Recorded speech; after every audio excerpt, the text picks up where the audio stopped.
Thank you very much for having me. Awesome to have you once again, Mr. Marambire. How is the weather that side? The weather is all right. It's not bad. This side is very cold. This side is very cold. Yeah, I want to believe that we might be in between 15 to 25 degrees. Is it? Yeah. Yeah, it's a bit cold. No, this side, it's just that I haven't gone out since morning, but I can see some sunshine. It's a bit cold though. Better you. Better you. This thing of working from home, sometimes you can spend 3-4 days without going outside. But I think it's a good feeling, especially considering the COVID-19. That's a good one. That's a good one. Thank you so much, my brother. I was announcing on Facebook that people should be ready for a conversation, not really an interview as such. All right. Yes, so we have with us Patricia. We have Bami Lesejo. Thank you very much, guys, for joining us. We really appreciate your coming. My brother, Banabasi Marambire. Such a pleasure to have you again. You came on the show the other time when you were telling us a bit about yourself. Now today you come in different, putting on a different hat. You are now an author. Yay! Dr. Mtoko, I never pictured or thought of writing a book, and I never even pictured that one day I'll be called an author. But yeah, here I am with the book. God is amazing. He is amazing indeed. Thank you so much. So I know your book is being launched on the 7th of August in Harare. We are scheduling to launch it on the 7th of August. Right. That's amazing. At the Cresta Hotel. Yeah, we are going to do it in the hotel. Wow. Anyway, you will tell us more about it. Hotel. This is a book launch not to be missed. Yeah, I actually believe so. And at Skuda kuti vanhu vange vachisaririra zvokuti tichataya nenyaya yema-restriction yema-movement, tichataya kutsvakawo ma-platforms nemimo kuti mustreame live vanhu vakwanise kuzvionera. Awesome stuff. No, that's excellent. Tinotenda Mwari. Releboga mudimu.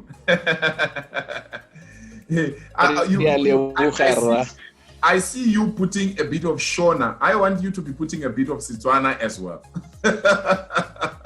Because you stayed a long time in Botswana. Kita dirajal. Agere.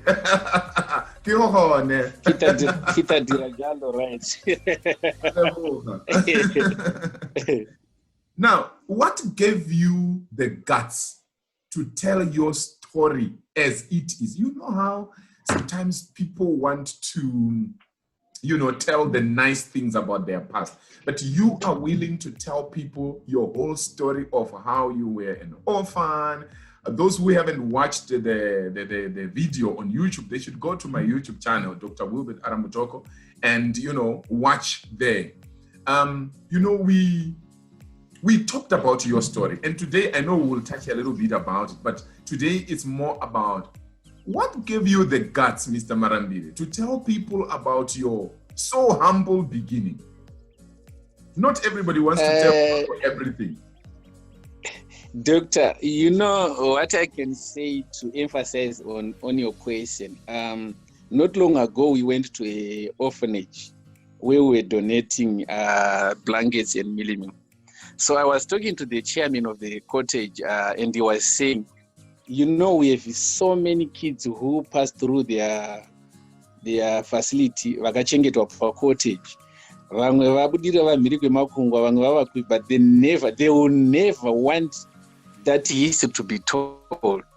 So I think naturally, or in Africa, vana vadi kuti their past, especially kana iri a very poor background, itauro nezvayo.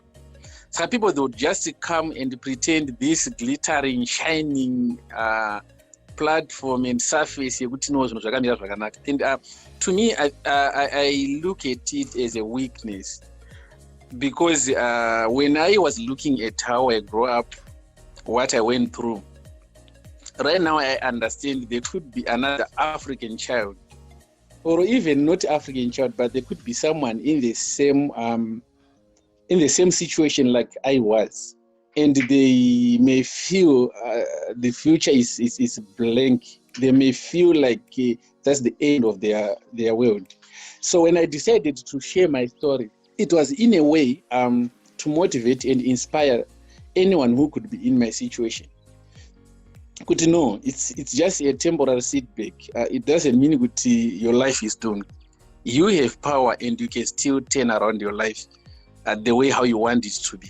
Saka mukatarisa the way how I write the book, I was putting some details on how the life was tough for me and how I worked it out through all those hardships, but still I managed to reach somewhere, which is a point to always consider. But no, guys, kana munhu akazvikwanisa saka zvoti ndinokwanisa kuti ndigadzirise life yako. Saka I'm not actually ashamed of my life.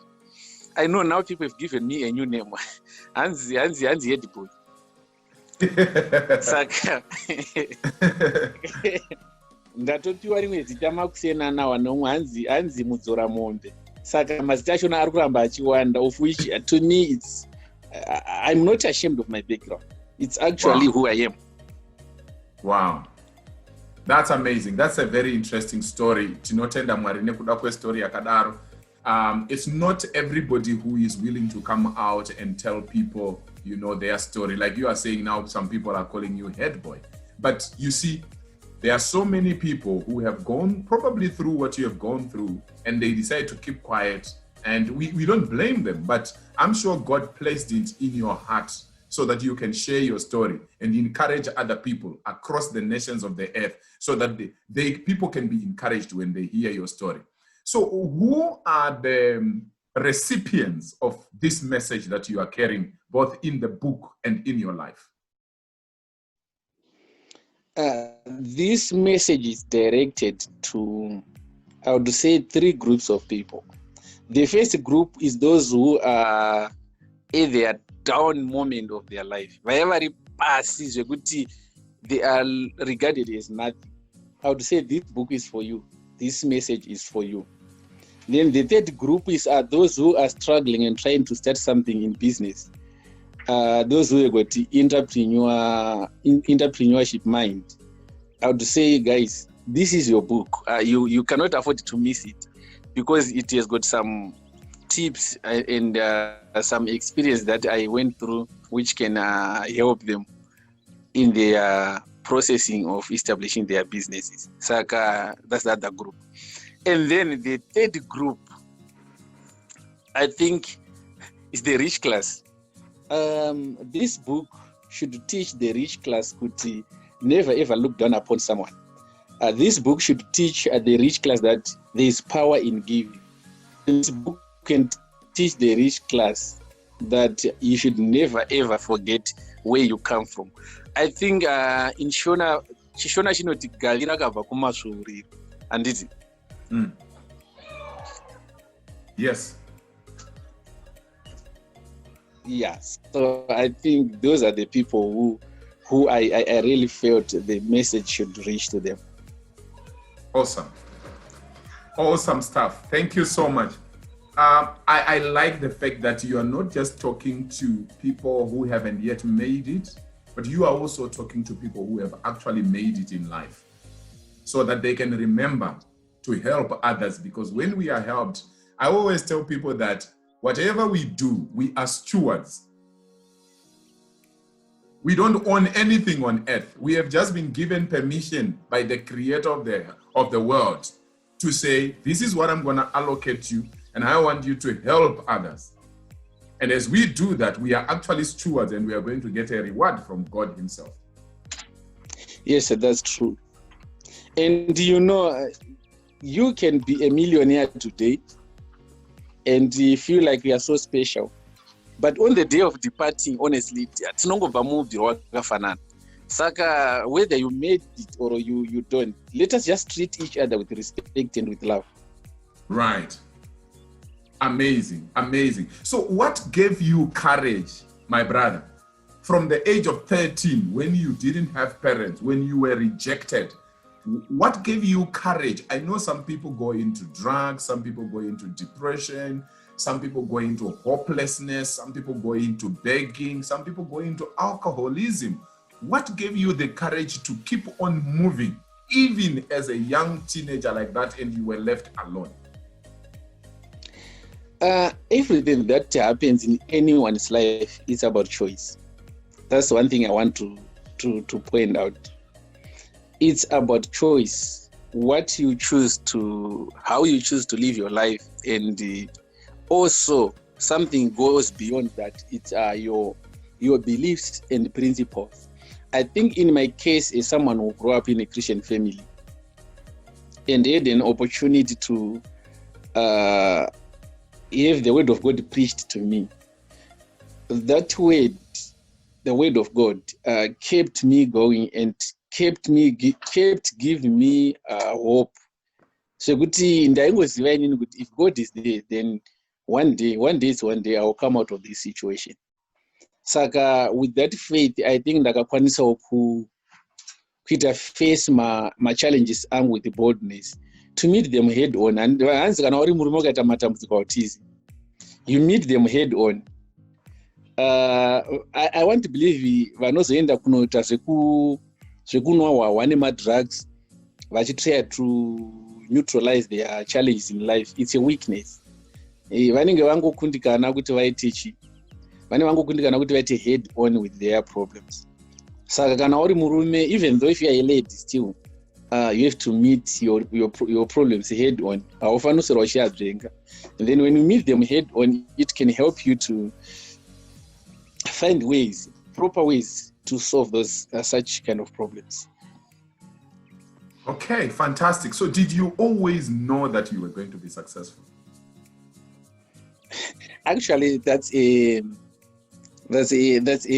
funny question. Doctor, you know what? now I knew it or I felt it. Some guys, they don't believe me. No, because I was with my business or but honestly, I knew it, and I could feel it that, you know what, this is just a temporary situation, right, which I will be able to come out of one day, because pane kudhara some other guys vataiva nawo kumabasa edu kuisa mumbo taiti tagara chinge tanyaya pepe sekuti vanhu muri kungodiscussa yenyu chitova vaita guys muzoti nini chazofuma company yangu kaichakura ichazoemploya vanhu vakawanda mchitondoona mumatv nemumanewspaper. And you know, they used to tease me, you with your dreams, you dream big, man. No, you kurota too much. Saka, yeah, it's one of those. It's one of those things.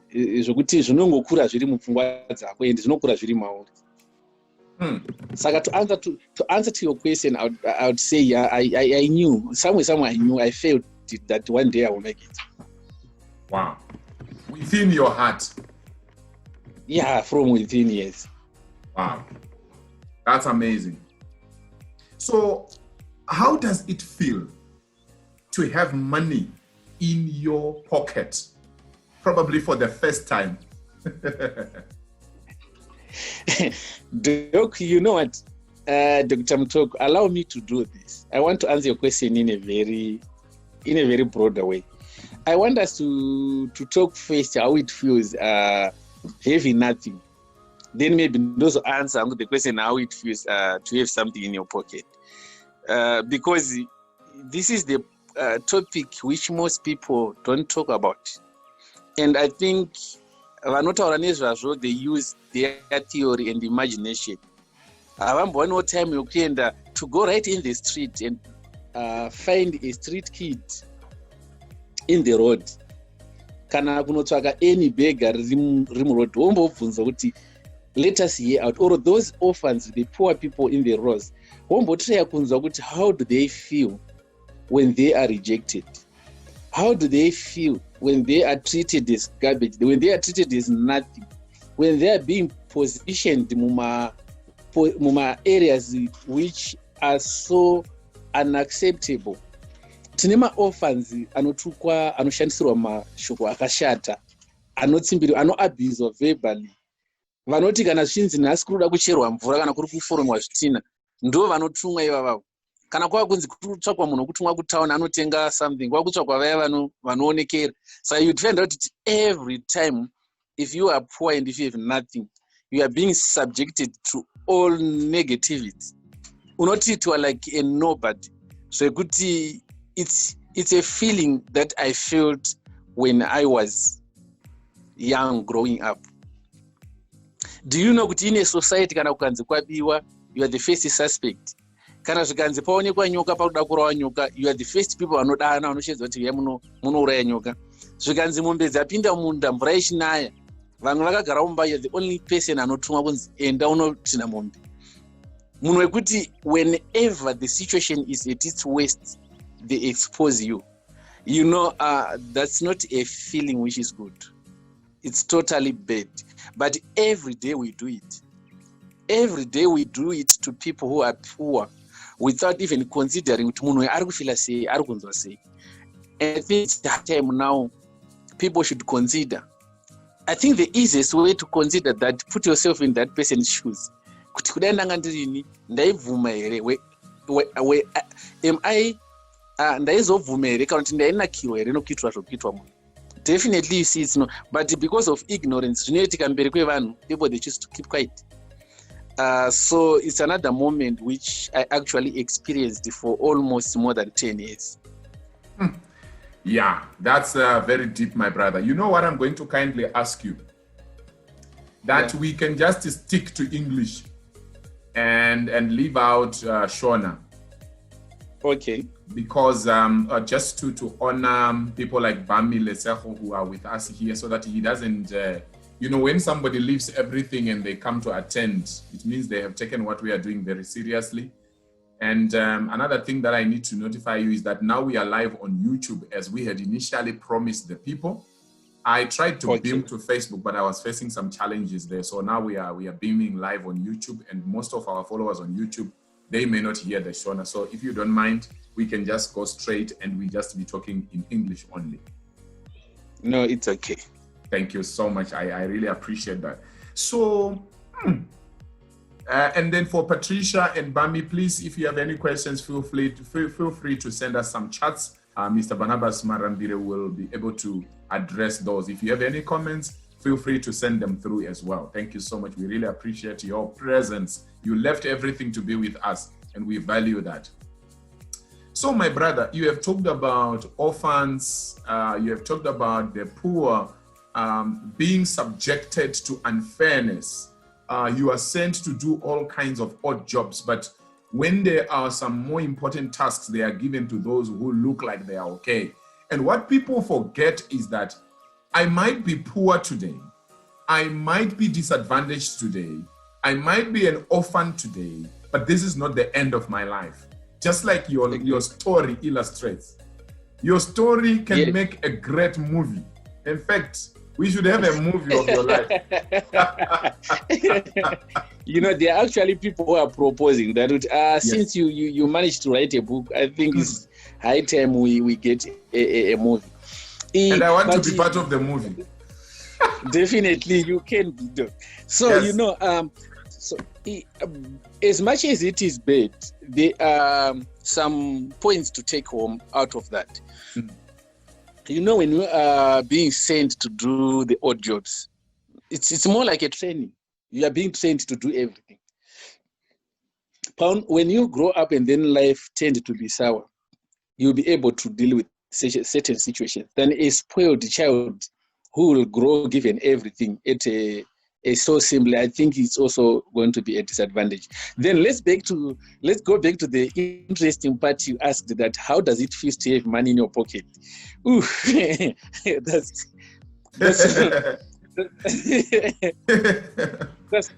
especially so for amazing. the first time. Especially for the first time. No, you know what I can say? The truth is, money is sweet. Money is sweet, and it feels good to have money in your pocket. Have you ever realized that you can meet someone walking sorrowfully, maybe beg in town, begging, and the moment you give that person something or money, automatically the step will change. you start walking with the step kenyash.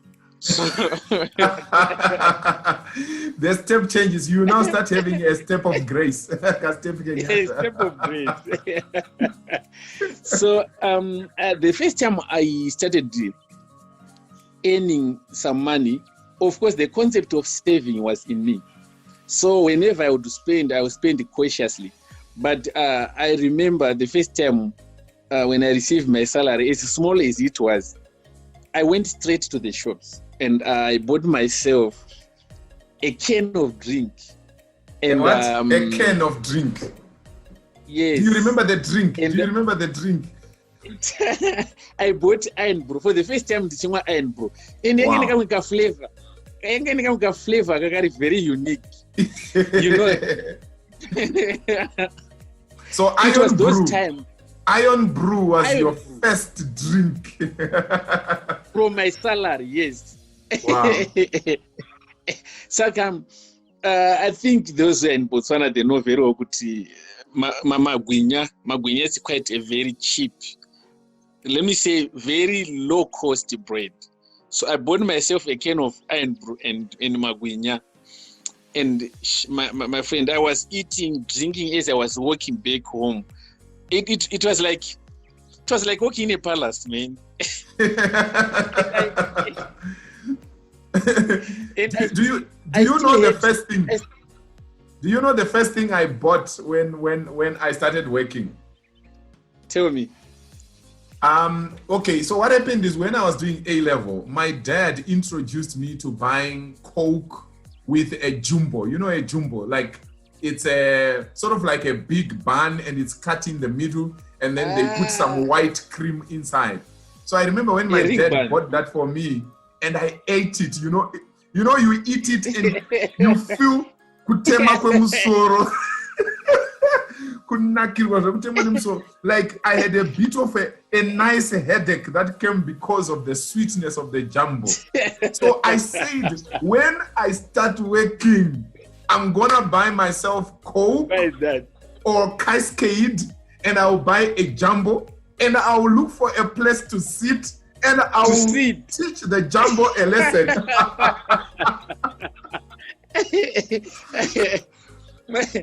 You want to remind me the day I first ate polony. You know, after chewing and swallowing, I was with my friend and I told my friend, you know what? I wish it could have stayed in my mouth. I wish I could have not swallowed it. It was nice. So yeah, those are some of the things that we experience as we start earning a living. And the other thing that I bought myself was shoes because I didn't have shoes. You know what the funny part of it? I bought the wrong size.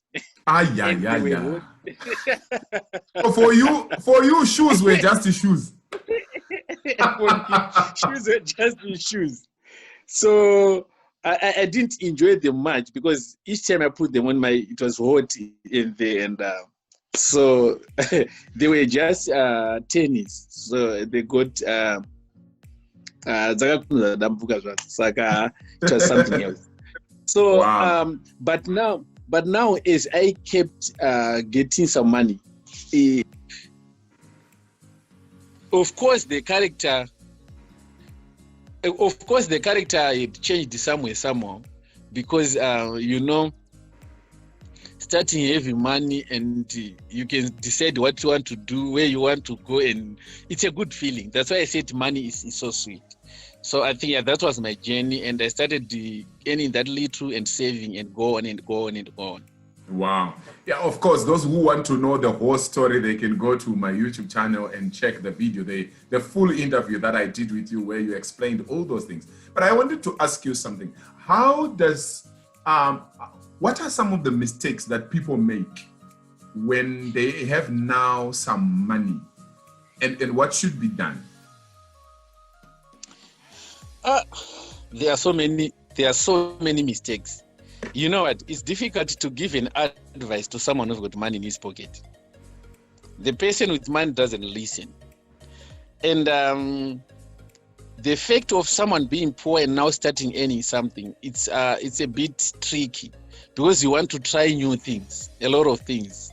Some they can turn into drinking alcohol because they can afford to buy beer now. Some they can even turn into drugs. In terms of men, most of the time, many they tend to look for girls, for women. Imagine if you know that Susan was always rejecting me because I'm of poor. Now that I have money, I should go to her now and tell and make her see that I'm a man. So yeah, those are some of the mistakes that people make when they start having money, or even the issue of show off. There are people who go all beyond their reach just to impress people or to show people that now I once was poor, now I have got money. They can buy expensive cars or move to stay in a house which is too expensive in a way of just trying to change their lives. So I think the advice I can give from my experience, just remain humble. Remain humble. Don't rush to change. Time to change will come. Myself up to now, I'm still trying to remain the same person, but circumstances are now pushing me up because I can no longer fit in the situation to be a head boy anymore or any other manual worker, because I can afford to buy people to do it for me. So the challenge, all right. Yeah, but what I have seen in you is that as much as circumstances can push you so that now you have people that are doing things for you, you are one of those few people I've seen who are highly successful, but who remain extremely humble. And you can network with anybody at whatever level. You know, people comment on your posts on Facebook and you show that kind of heart that is missing in many people. You show that kind of heart.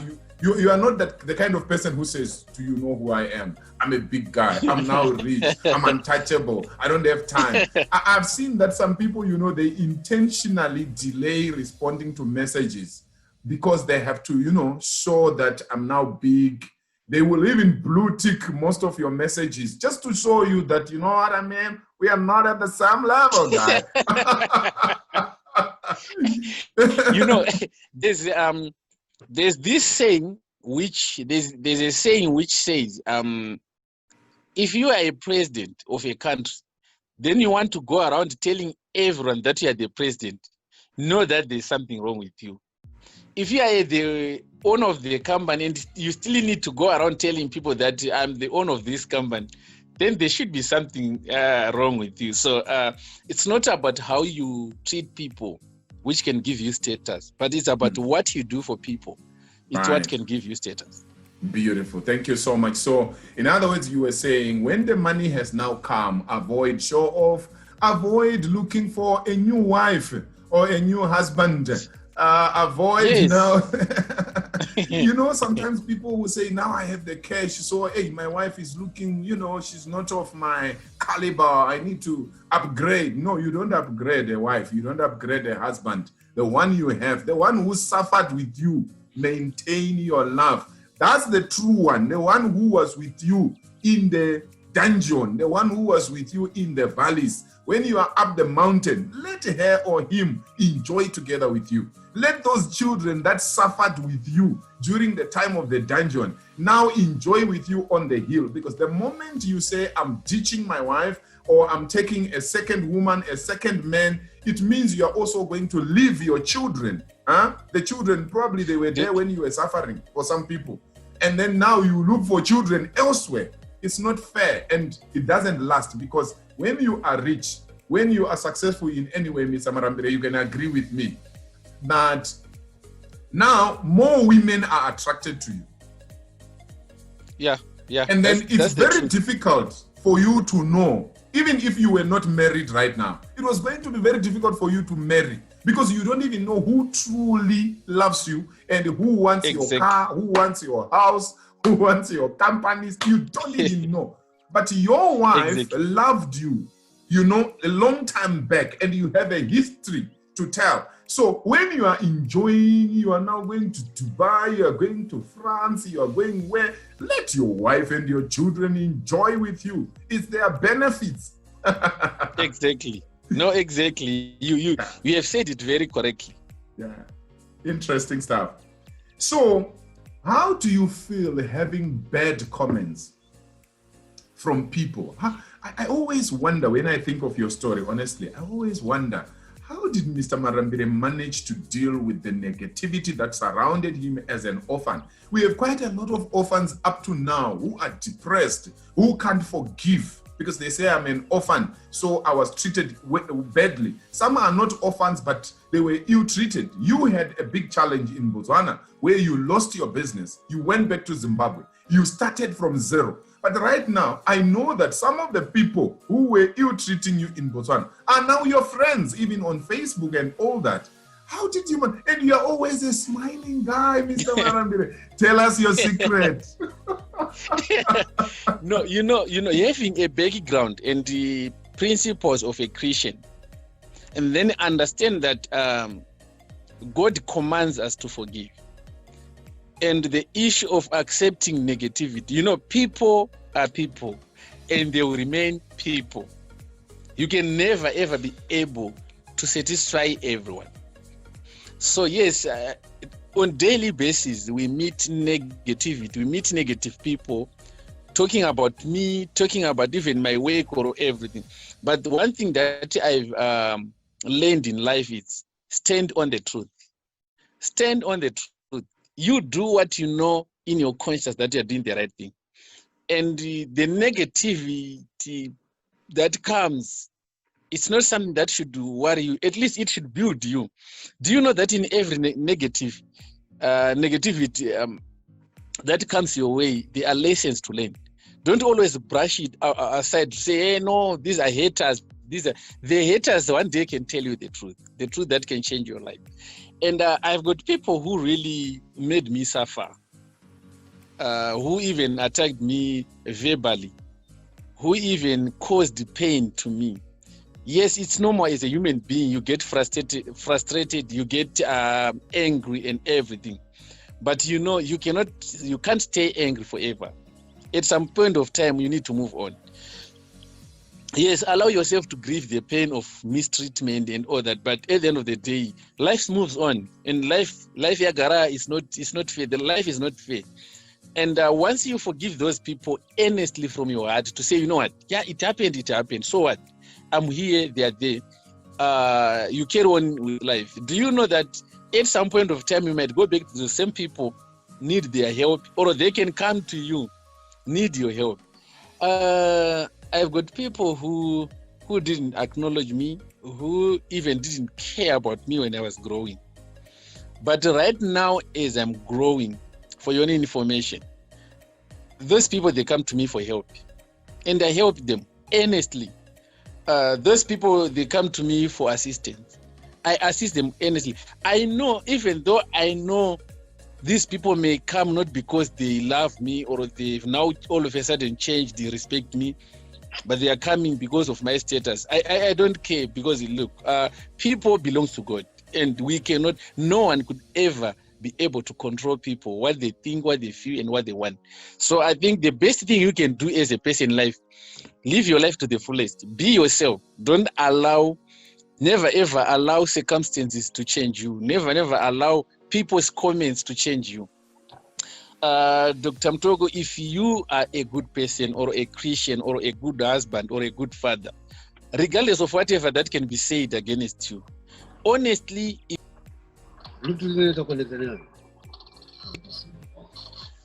if you're sorry, someone was trying to phone me. Honestly, if you're a true person, you will still remain the good person. And the truth will come out to say, no, this person, you were not good. You were not telling the truth about that person. But there's no way you can stop negativity. Never. Those comments, they will keep coming. And the pull down syndrome will still come all the way, no matter what you can try to do. That one is a fact of life. So I personally, I don't worry much about that. Yes, it's normal. You can get angry. You can, if someone hurt your feelings, but at the end of the day, life moves on. Thank you so much. That's amazing. So you have said a mouthful there, Mr. Marambire, to say, for you, your major secret is in Jesus Christ. It's in God. Because God teaches us that we must forgive. If we don't forgive, then we are sinners. So at the end of the day, when you keep, unforgiveness in your heart, you are actually tying yourself down to fail to move forward. And I always say to people, the person that you have tied down in your heart, they are actually enjoying their life. It is you who is troubling yourself and you can't sleep and you are crying and you are unhappy. That person is happy. So you might as well just forgive them, and let yourself continue with life. So you talked about forgiveness. You talked about God helping you to forgive. I'm sure the word of God playing a part there, and praying, and having a pastor who also prays with you, having that support system. And you also mentioned something very important, my brother. You mentioned that the people we call haters, the people we call enemies, they can actually help you, because you see, a hater does not care what you think. So they can easily tell you, in fact, they can give you feedback. And they give it to you raw. They give you raw feedback. Have you ever seen this, my brother? Have you ever seen this, my brother? Somebody was saying the other day, how come we have someone going, let's say, for national competitions, let's say for music? Meanwhile, when they get there, they sing so terribly. And you are wondering, don't these people have a family? Don't they have friends? It's because of family and friends. Even when you are messing up, they tell you, no, it's okay, it's just keep moving. But if this person had listened to haters, they would have corrected some of the things before they get to national level. So the people we call haters are actually, I call them partners on the journey of life. When somebody criticizes me, they are partners. So and on the journey, the good part of people who are jealous, or who say negative things about you, or who criticize you, they actually bring a challenge in your life. Because if you can, one day I was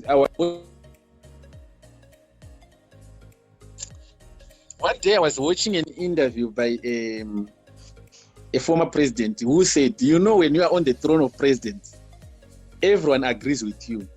Whether you are wrong or you are right, they agree with you. But the moment you step down, they start recalling and tell you everything that you were doing was wrong. And you wonder, I was with these guys and they were supporting me. Now that I'm off, they are now saying everything it is bullshit. So that's how life it is. So we should value those who criticize us. We should value negativity, and it's not meant to bring us down.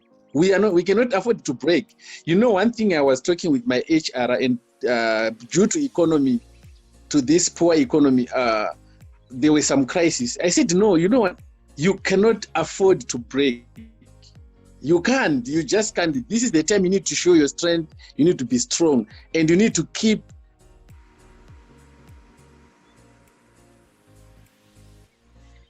Right. Thank you so much. So, as we go towards the end, I would kindly ask our fellow participants to send in their comments or their questions.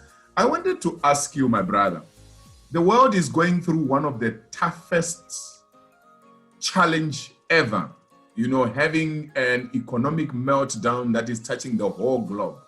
Before we came here live, I was talking to somebody that I care about. I called them and I said, how are you doing? How is your business going? She says, you know what?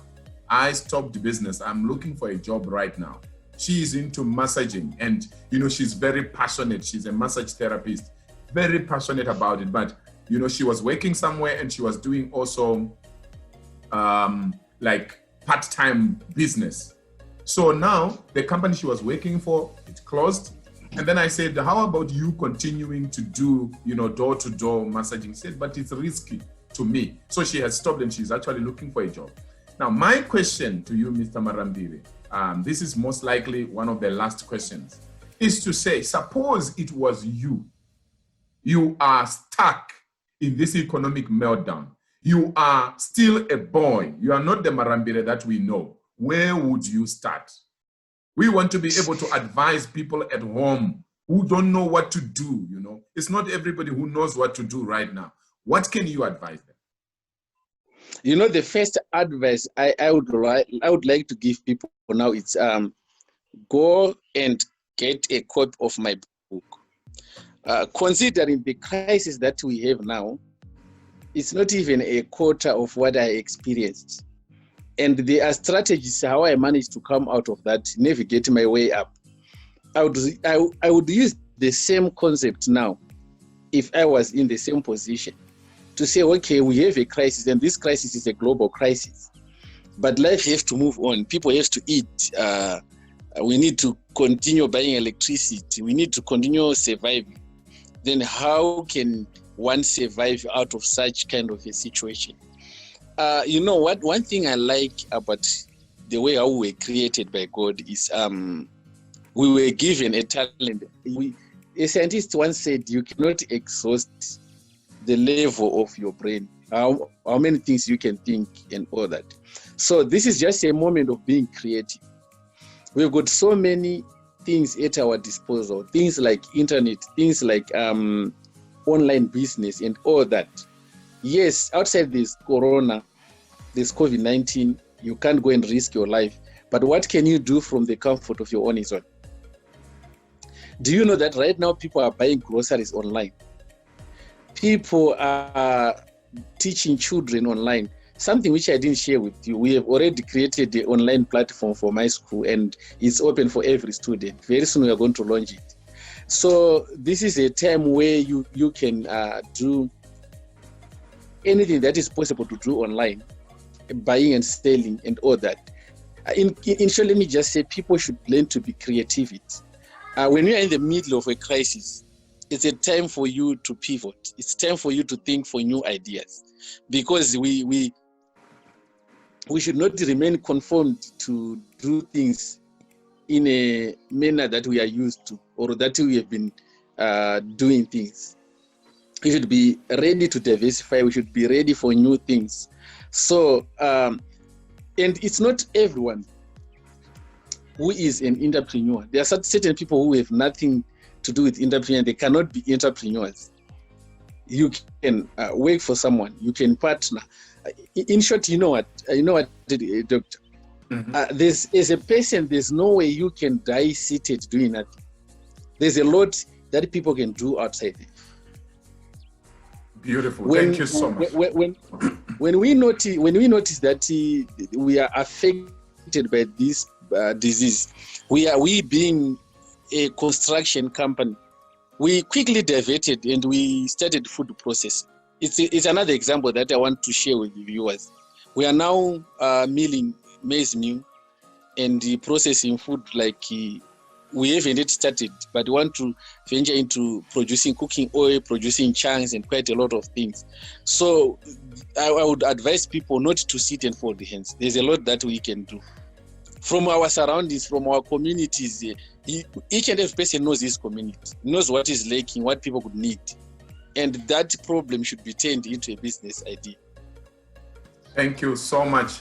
I think you have said a mouthful there, and which means if we want to be successful in this world, we need to learn to be adaptable. Definitely. You cannot continue to be doing things as usual. You see, like for example, right now, as you are aware, quite a number of huge enterprises are closing down, including in the United States of America. Yes. Of late, we know that great investors like Warren Buffett, he lost $50 billion. $50 $50 billion gone just like that. Of course, because of the stock market going down and things like that. But that can be temporary as well. Hoping that things can change, then he will come back to normal. But then you see that Jeff Bezos is becoming richer and richer. So I want to advise people, it's important also to have a coach in your life. Who is coaching you? Who is helping you? Who knows a bit more than you?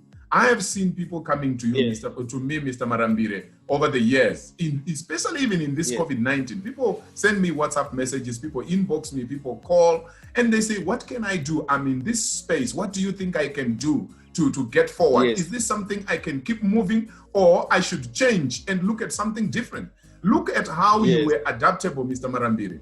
You are into construction, you are into different other things, and you saw an opportunity to help the people of Zimbabwe. And you went into foodstuffs. And foodstuffs are needed all the time. So people should be able to be adaptable, be willing to change, and have people that can hold your hand, who can coach you going forward. I mean, like right now, I know one lady, I think I've said it before, who is into fitness. She now has more clients than ever before, and she does it online. She does fitness classes online. I know one young man, Mr. Marambire, who was running a car wash. Now, because of the lockdown in Botswana, he could not continue with car wash. Guess what he is now doing? He is now doing home door-to-door delivery of groceries. Because now all shops are saying we are selling from our shops online, and they need people who deliver. So he is using his car now to deliver foodstuffs. He never thought of that, but he was adaptable. I'm sure there are some people who had car washes who are closed, who are waiting for COVID-19 to go. To go. Of which we don't know when it. Yeah. Definitely. Because we don't know when is it going to finish. That's the problem. Yes. At first, I thought maybe after the first 21 days lockdown, then after 21 days, we are done, we're okay. But I've noticed it's not like that. It's actually, we're still in it. We are still in it. That's very true. So we have a comment from Bami. Bami says, hello, I must say a very relative conversation, although the events took place years ago, but a very relative conversation. I would like to ask, how does one know that they are on their God-given path of fulfilling their purpose? How do you know that this is what I am meant to do? I think the good Dr. Mutoko can also jump on this one. Thank you very much, Bami, for that question. Let me allow Mr. Marambire to say what he thinks about it, then I will also give my 2 cents. The question is, how do you know you are doing what God is choosing? In other words, how do you know you are fulfilling your purpose? Yes. For me, it's something to do with personality. If you do something that you love, that you feel comfortable with, and that's something particularly that brings glory to God, obviously that will be something that God wants you to do. But if you find yourself doing something that you love, something that you like, but doesn't glorify God, that's when it could be there could be a question there. But otherwise, the moment you start doing something you love, and you know very well that this thing brings glory to God, then it's fine. Like in my case, I found out that entrepreneurship it's my calling, and my entrepreneurship is a bit unique. I'm more focusing on things that bring value, add value to people. More like I said to someone, I'm a humanitarian entrepreneur because I focus most on the things that affect people. Then I bring solution in a process, then make a business out of it. And there's nothing wrong with that. Helping people is what God wants. God preach love. So definitely, I believe it glorifies God, and I'm happy doing it, and that's my calling. So you can add on that, Dr. Mto. Thank you so much, Mr. Marambire. Yes, to know whether you are in God's purpose, like Mr. Marambire is saying, you feel at peace doing whatever it is you are doing. You love it. You feel at peace. You feel at home. And it's also something that you could do even if you were not paid. You are willing to do it even when you are not paid. You see, like we talk of coaching and mentorship. I do a lot of coaching, career coaching, business coaching, leadership coaching, executive coaching, and things like that.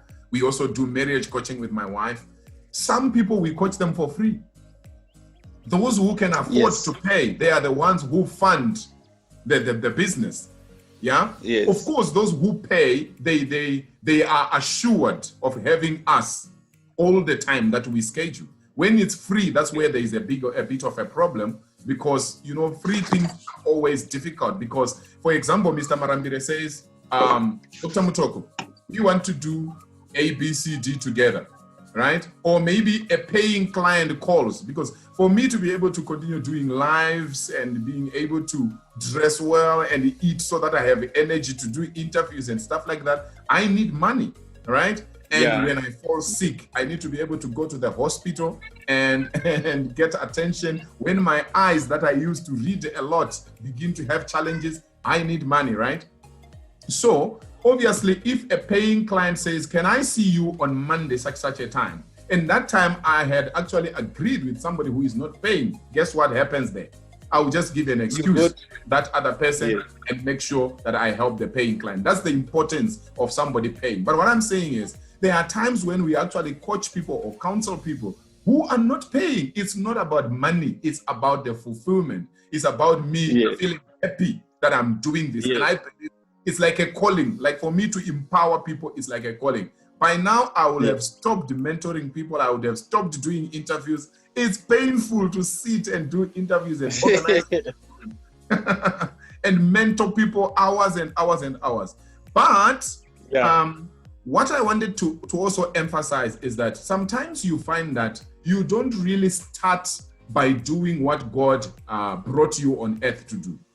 Like I have told people before, if you watch some of my videos, some of the businesses we have done with my wife before, like running pest control, doing household goods and things like that, it's not as if we were happy to do pest control.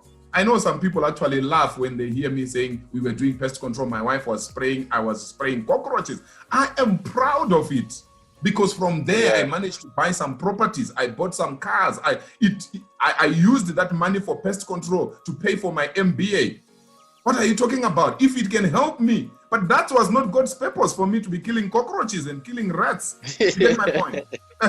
I love people. And my wife and I would always make sure when we kill the cockroaches, when we come and solve the problem for the customer, we wanted our customers to feel safe. We wanted our customers to have experience. We wanted our customers to be happy. As time goes on, as time went on, we grew and we say, you know what?